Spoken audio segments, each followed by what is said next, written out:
स्वतंत्र है, परम स्वतंत्र न सिर पर कोई। लेकिन दो बातों में भगवान परतंत्र है। एक तो भगवान अपना रूप नहीं बना सकता और दूसरे भगवान अपना कोई नाम नहीं रख सकता। ये दोनों बातें भगवान ने भक्त को दे दी है। भगवान भक्त के अधीन, अहम भक्त पराधीन, भगवान स्वयं कहते अहम भक्त पराधीन। दो बातों में भगवान परतंत्र है। एक तो अपना रूप नहीं बना सकते। मिस्त्री ने, जयपुर के मिस्त्री ने जैसी मूर्ति बना दी वैसी आप ले आए। कभी भगवान ये भी नहीं कहते भैया जरा ब्यूटी पार्लर ले चल यार, थोड़ी सी आंख ऊंची नीची दिखाई दे रही है, थोड़ी नाक तिरछी सी हो रही है, थोड़ा ठीक ठाक करा दो। भगवान ऐसा कभी नहीं कहते। जो रूप तूने स्वीकार किया मुझे यही पसंद है। और जो नाम रख दिया, अब हमारे वृंदावन में आइए, भगवान कृष्ण तो एक ही है, लेकिन बिहारी जी के वृंदावन में मंदिर कितने हैं? 5000 से ज्यादा मंदिर हैं। बांके बिहारी, चैन बिहारी, छैल बिहारी, यमुना बिहारी, पुलन बिहारी, रसिक बिहारी, गोविंद बिहारी, ये बिहारी, रास बिहारी, यानी कितने बिहारी हैं। असली कौन और नकली कौन?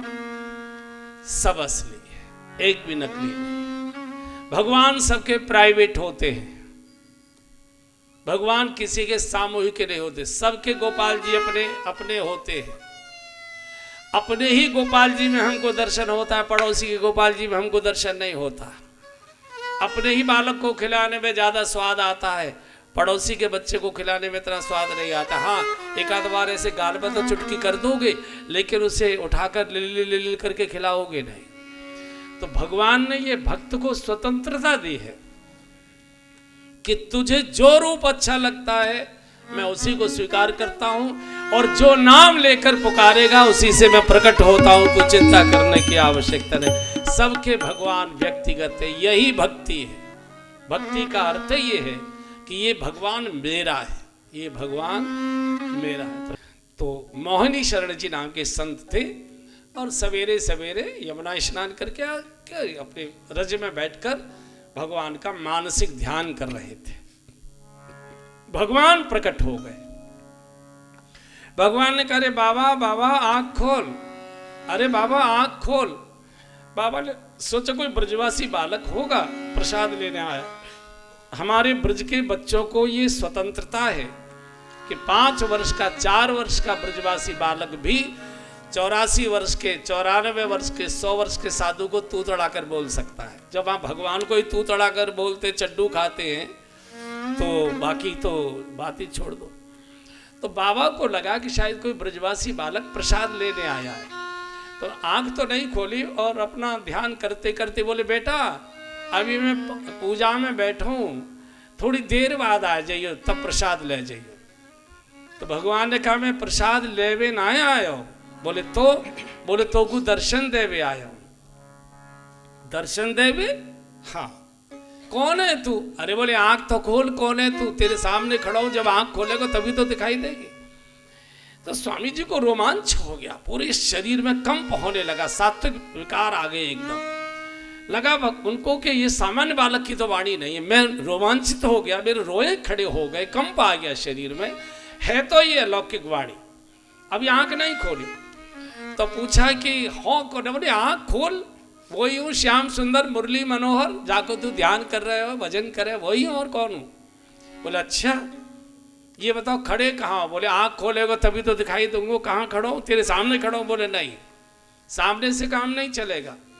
तो बोले ये बताओ परिक्रमा में खड़े हो कि परिक्रमा के बाहर खड़े हो?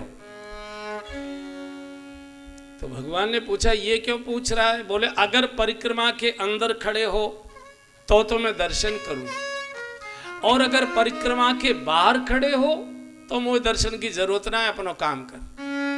तब भगवान ने कही ज्यादा अकड़ मत दिखावे, जन्म जन्म मुन यतन कराही, अंतराम खे यावत नाही, और मैं इतनी आसानी से तेरे सामने आएगो, अकड़ दिखा रहा है। स्वामी जी ने कहा मैंने कोई चिट्ठी डाल के तो तुम्हें बुलायो ना है, मैंने कोई SMS भेज के तो तुमको संदेश दिया नहीं कि मुझे दर्शन की बड़ी लालसा है, मुझे दर्शन की आवश्यकता भी नहीं है। दर्शन भी दोगे तो कितनी देर दोगे? 2 मिनट, 1 मिनट, 4 मिनट, इसके बाद तो अंतर ध्यान हो ही जाओगे, रोता तड़पता छोड़ जाओगे। मुझे तो जो भजन में आनंद है आपका, वो दर्शन में कोई आनंद नहीं है। तुम अपना काम करो। साधु की अपनी एक ठसक होती है। अच्छा, जिसमें ठसक नहीं वो साधु का ही बात का है, वो तो घर में ही पिटता रहता ना। फिर तो साधु बनाई इसलिए कि वो घर की ठसक सहन नहीं कर पाया, उसकी ठसक इतनी बड़ी थी। तो जैसे ही स्वामी जी ने कहा तो भगवान हंस गए। सामान्यतः भगवान हंसते नहीं है, लेकिन साधु की अकड़ और ठसक के सामने भगवान हंस गए। और हमारे यहाँ कहावत है, जो हंसा सो फंसा। इसलिए आपने देखा है 3 लोग सामान्यतः हंसते नहीं है। 3 प्रकार के लोग आपने हंसते नहीं देखे होंगे। बहुत धीरे से स्माइल, बड़ी मुश्किल से वर्षा हो जाती है स्माइल में भी। हंसना तो बहुत बड़ी बात है। 3 प्रकार के। एक तो भगवान नहीं हंसते, कितनी भी रे रे रे रे आरती उतारो उनकी, तुम करुणा के सागर और दीन बंधु दुख हरता, और तुम ये पट्टा नेक भी मुस्कुराएगा नहीं, खड़ा ही रहेगा जैसा का तैसा।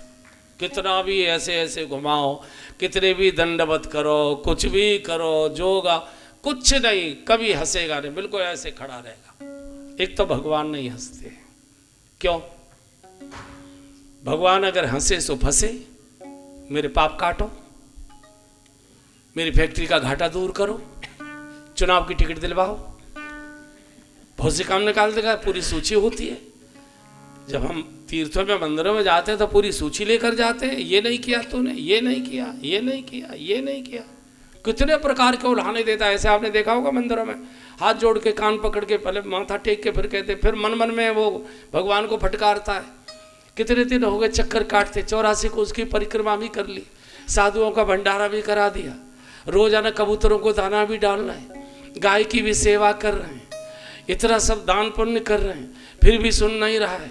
फैक्ट्री का घाटा दूर नहीं किया अभी तक। बिटिया हमारी 27 साल की हो गई, अभी तक तूने उसके हाथ पीले नहीं कराए। और देख तो सही, बहू को विवाह में आए हुए 6-7 वर्ष हो गए, अभी तक उसकी गोद में तूने बालक नहीं दिया है।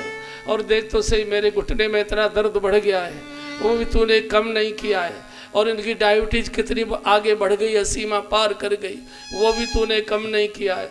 ये भाई भतीजों से बंटवारे का केस चल रहा है, उसका भी तूने फैसला नहीं सुनवाया है। चल कोई बात नहीं, ये नहीं किया तो ये पड़ोसी दिन रात बढ़ते जा रहा है, इसका भी तूने सत्यानाश नहीं किया, कम से कम इसी का सत्यानाश कर दे।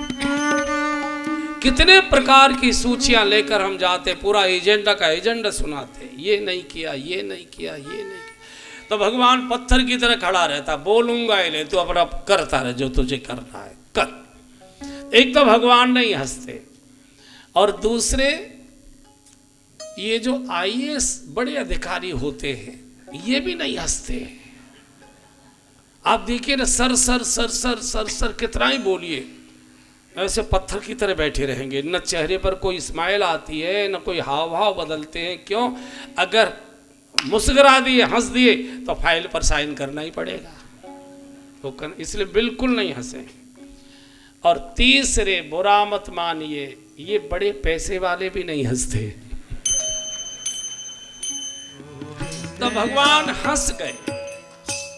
भगवान का ये क्यों तुम अकड़ दिखा रहे हो कि वृंदावन की सीमा के अंदर रहोगे तो दर्शन करूंगा, ये क्यों जिद पर अड़े हो?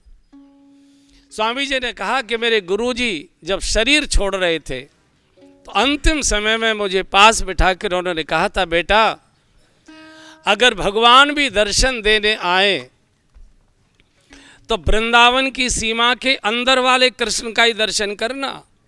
वृंदावन की सीमा के बाहर अगर कृष्ण दर्शन देने की भी बात करें तो उनका दर्शन नहीं करना। तो मैंने पूछा, गुरुजी ऐसा क्यों कह रहे हैं? बोले तुझे मालूम नहीं है, वृंदावन की सीमा के बाहर के कृष्ण और वृंदावन की सीमा के अंदर के कृष्ण अलग अलग हैं बेटा। जो वृंदावन की सीमा के अंदर वाला कृष्ण है वो वंशी बजाता है, वो माखन खाता है, वंशी बजाने वाला, नाचने वाला, गाने वाला क्रूर नहीं होता, कभी किसी को मारता काटता नहीं है। और जो वृंदावन की सीमा के बाहर वाला कृष्ण है वो चक्र सुदर्शन लिए रहता है, बेटा कभी भी गर्दन काट देगा तेरी, इसलिए दर्शन करना हो तो वृंदावन की सीमा के अंदर वाले कृष्ण का दर्शन। रे मन वृंदा विपिन बिहार, विपिन राज सीमा के बाहर हरिहु कून निहार। और आप अगर वृंदावन ब्रज गए हैं तो आप ध्यान दिया हो गया, ध्यान दीजिए जब आप जाएं। पूरे ब्रजमंडल 84 कोस में जितने भी भगवान के मंदिर हैं, नाम उनका कोई भी हो सकता है, नाम उनका कोई भी हो सकता है, जितने भी मंदिर है उसमें हमेशा आपको वंशी वाले ही कृष्ण दिखाई देंगे, नृत्य की मुद्रा में खड़े हुए, वंशी बजाने वाले, माखन खाने वाले, हमारो मुरली वारो श्याम। ब्रज में कोई नहीं कहता चक्कर वारो श्याम। चक्र सुदर्शनधारी का कोई मंदिर पूरे ब्रजमंडल में आपको नहीं मिलेगा, कहीं नहीं दिखाई देगा। तो भक्त ये तय करता है कि इस रूप में अगर आप आएंगे तब मैं दर्शन करूंगा। आप अपने हिसाब से तो भगवान का नाम भी भक्त रखता है और भगवान का रूप भी भक्त ही रखता है। भगवान ने यही कहा है कि अहम भक्त पराधीन